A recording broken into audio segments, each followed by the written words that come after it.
Hello and welcome to this revision video on how to tackle Making America question number 3. Okay, so you will need to write about second order concepts within this answer. It will actually just be around cause and consequence. So just remembering all the second order concepts is really useful for your GCSE history, but just really hone in on the idea of cause and consequence and some of the language there that you can use to answer this question successfully.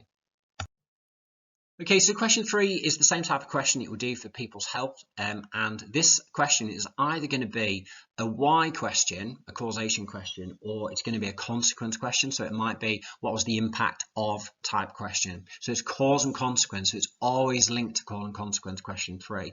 So in some ways it's slightly easier than question 2 because you don't have to think of your own second order concept. You just need to make sure that you're really emphasizing the causes or the consequences.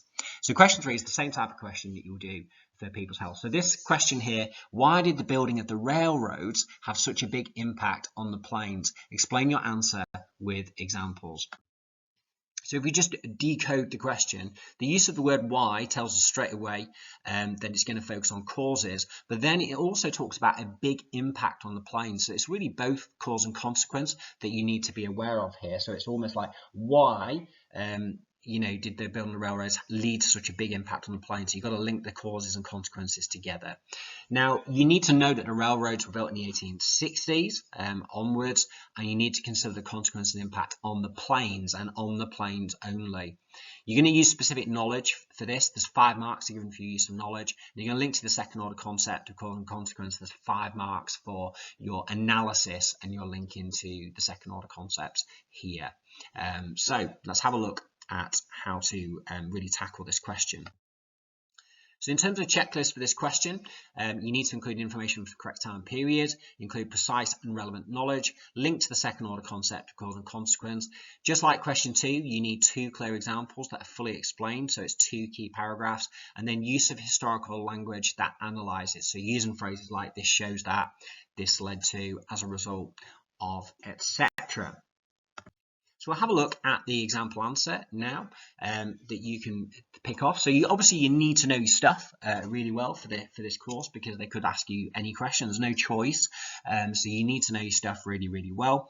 So obviously the railroads were built in the 1860s, completed in 1869, and had a transformative impact on the plains in terms of bringing more people onto the plains. Big impact on things like the cattle business as well, things like cowboys you'd be writing about for this question as well. Just in the top right there, you can see some useful, good historical phrases to use, which you can use in this answer. So without further ado, let's read the 2 example paragraphs here. So the first reason why the building of the railroads had such a big impact on the plains, so that's a really good way to start because you're quoting the question in your answer, is because it made it easier for migrants to travel west and start farming on the plains. This, coupled with the 1862 Homestead Act, meant it was easier to travel west and settle on the plains. The railway companies themselves, such as the Union Pacific Railroad Company, created demand for their railways by selling land cheaply to people who wanted to build farms. Consequently, there was a flood of homesteaders moving onto the plains in the 1870s. For example, the population of Kansas increased by 500,000 in the 1870s. This had a huge impact on increasing settlement on the plains and led to increased tensions between Americans and the indigenous peoples. So you've got a clear cause there and a clear consequence with some really good historical evidence, things like the population of Kansas increased by 500,000, the increased tensions between Americans and indigenous people. So you've got some really good examples there.